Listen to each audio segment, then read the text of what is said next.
Pag-usapan po natin ngayon itong mga bayarang DDS vlogger mo.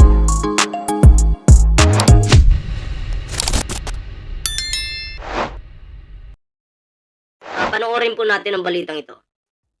Hindi pa rin po batid na liderato ng Senado ang kinaroroonan ni Senador Ronald Bato de la Rosa na hindi dumadalo ngayon sa sesyon matapos ngang umugong na meron ng inilabas na arrest warrant ang International Criminal Court o ICC. Kaya naman, dahil dyan, Ayan mga pre yung mga kasama ni Bato de la Rosa ngayon, okay, alam ko may mga DDS na kakampiyan ng mga senador, 'di ba? O katulad na lang nila Bongo, 'di ba? May mga kakampiyan na senador. Kayo po ba naniniwala na yung mga yan wala silang alam kung nasan ngayon si Bato? Ano sa tingin nyo? 'Di ba? Naniniwala po ba kayo na itong si Bato de la Rosa walang kaalam-alam ngayon? Yung kasamahan ni Bato de la Rosa walang kaalam-alam? Wait lang, may tumatawag po. Saglit lang po.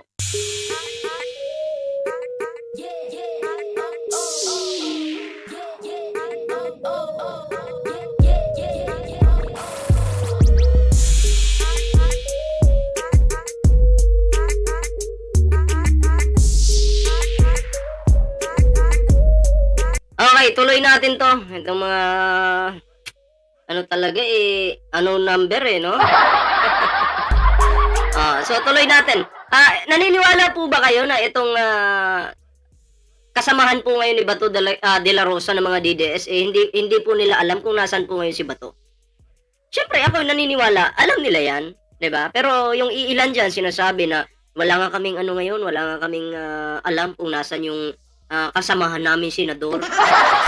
Hindi nga namin alam 'di ba? Alam nila 'yan. May nakita lang kasi ako diyan sa iilang senador na wala daw silang alam, 'di ba? Pero siyempre, tropa niyo 'yan Malalaman at malalaman niyo kung nasaan yung taong 'yan. Ako, wag niyo nang lulukuhin yung taong bayan. Ito tuloy natin mga pre. may payo ang kanyang kapwa senador. Kung ano Ito na, may payo na, may payo. Ayan, nasa hindi pa po nakakapag-like, share, subscribe dyan sa ating YouTube channel, kalimbangin nyo na po yan. Libre po yan ha. Like, share, subscribe lang po. ito, alamin sa report ni Mean Corbera.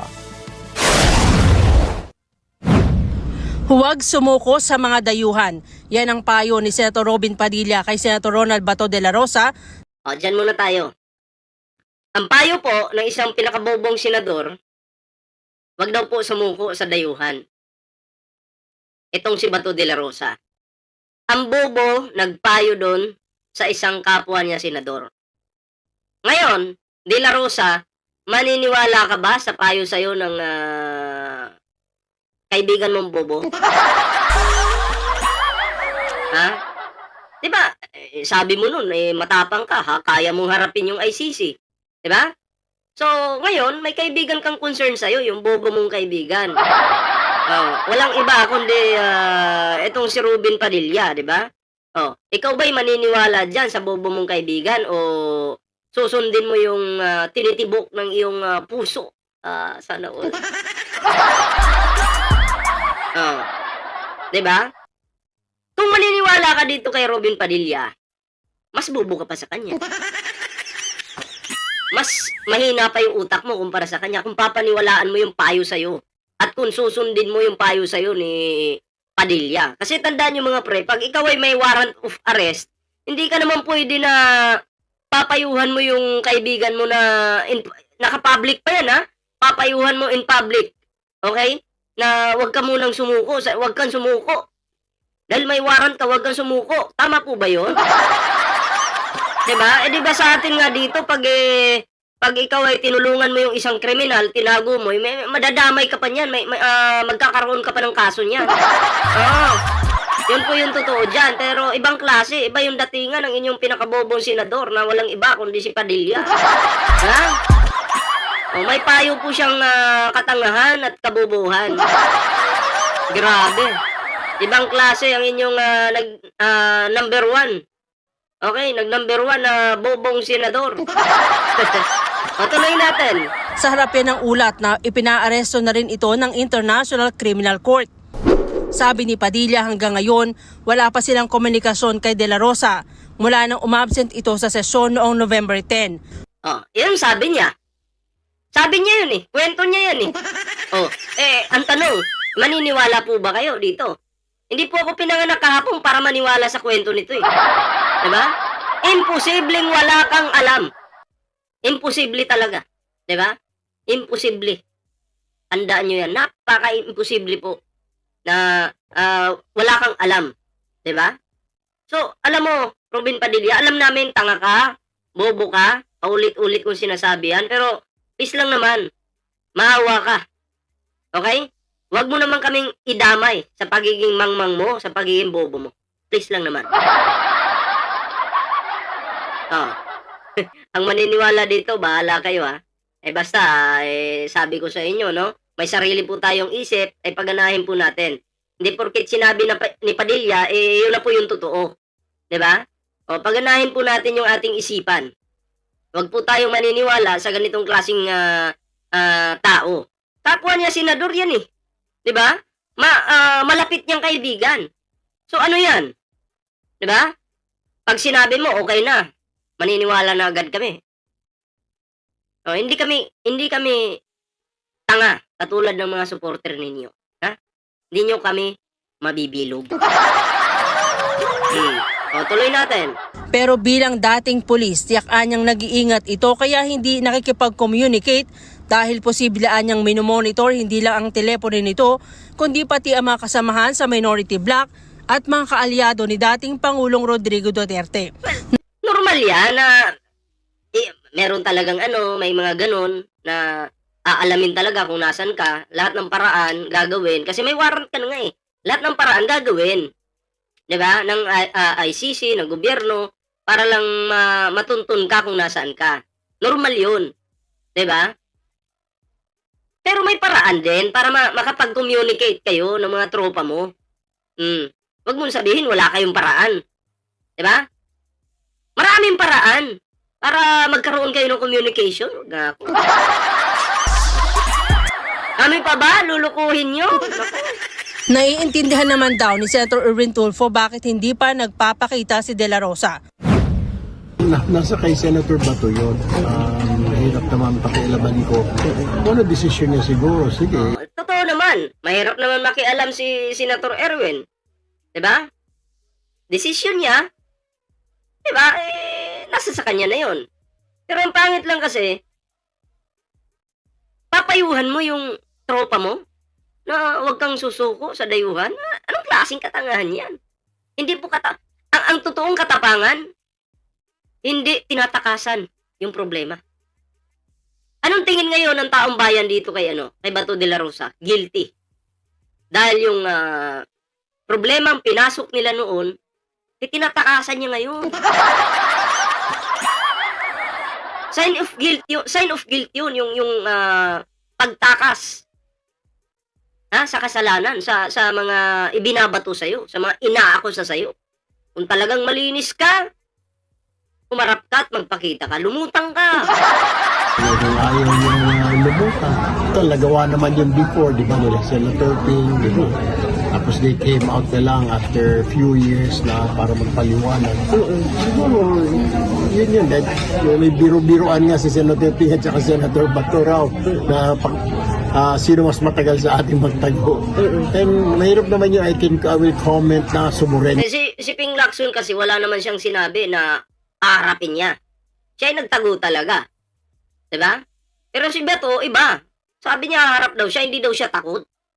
Yun yung kaibahan nila. Diba? Pero yung pala takot, duwag pala. Yun po yung kaibahan nila. So, hindi po pwedeng ikumpara si Ping Lacson dito kay Bato de la Rosa.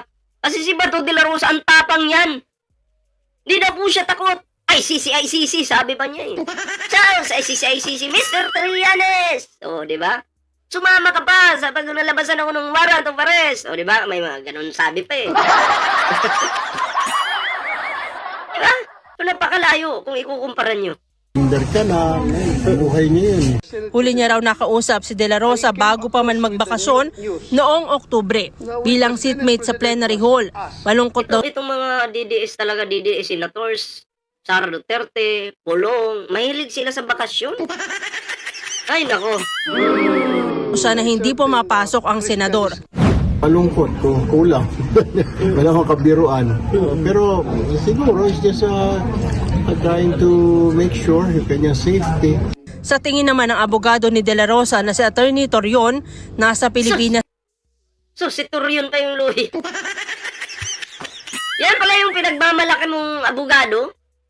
Si Torion. Na, matutulad ka kay Kibuloy. Di ka na kumuha na mas magaling pa dyan. Bahala ka. O baka sa bunker ka rin pinagtago, ha? Nako, baka malaman natin. Balang ilang araw lang ngayon. Ilang buwan lang ngayon. Bato de la Rosa! Napag-alamang nagtatago pala sa bunker. Di parang si Kibuloy lang. Sus, si Torion pa pala yung kinuha mo lawyer. Mapakamot ako nito sa itlog. Maribek Braso, shoutout po ha. Sa tingin naman ng abogado ni De La Rosa na si Attorney Torion, nasa Pilipinas pa rin ang senador. Pero Yan yung sabi ng lawyer ha, sa tingin. Lawyer ka na nga, hindi mo pa alam kung nasaan si Bato de la Rosa. Ba't di mo nalang aminin? Hindi kasi, nakikita kami. Diba? Alam ko kung nasaan, pero hindi ko pwedeng sabihin. Dapat ganon. Diba? Dapat ganon. Sabi ni ang gwapo, sabi ni Rolly Ocampo, ang gwapo ni Ballpoint Man. Samantalang ako na si Rolly Ocampo mukhang burat. Uy. Paldo-paldo. Kasi bobo kasi si Digong. Grabe ka naman sa tatay mo. Napakasama mo naman tao. Pati si Digong, tinawag mong bobo. Diba? Sa bagay, agree naman na kasi, bobo naman talaga yung tatay mo. Diba? At least pinagkakakitaan ni Ballpoint Man. Paldo tayo kay Digong, men! Diba? Woo! Grabe. Kaloy. pero iginiit ng abogado na walang jurisdiksyon ng ICC laban kay De La Rosa mula nang kumalas ang Pilipinas. Wala rin anyang Wala daw jurisdiction. Pero nung nasampahan sila ng kaso, 'di ba, may jurisdiction pa. Nung nalamang nakasuhan na sila, kasi nakatali na nga tumalon sila. Pero kahit tumalon pa kayo, sa bakod ng ICC, palabas, okay, nakatali pa rin kayo. Kasi nasampahan na kayo ng kaso. Paulit-ulit. Kahit sabihin nyo pa, walang jurisdiction sa Pilipinas ang ICC, matutulad pa rin kay Digong yan. Ay, wag nga kami. Wag nga kami. batas sa Pilipinas ukol sa pagsusurrender sa isang Pilipino sa mga dayuhan gaya ng ginawa kay dating Pangulong Rodrigo Duterte. Diba? Digong, bye-bye. Bye-bye, Digong. Diyan ka na lang muna ha. Relax ka lang muna dyan. Hindi ka na malulungkot, Digong. Sasamahan ka na ni Bato de la Rosa dyan. Diba? Magsasama-sama kayo. Namimiss ka kasi ni Bato Kaya okay lang yan. So anyway, next topic po tayo. Siyempre, bago tayo mag-move po sa ating topic, ayan, kung bago pa lang dito sa ating YouTube channel, huwag kalimutang mag-like, share, and subscribe para naman po pagkakitaan natin si Digong.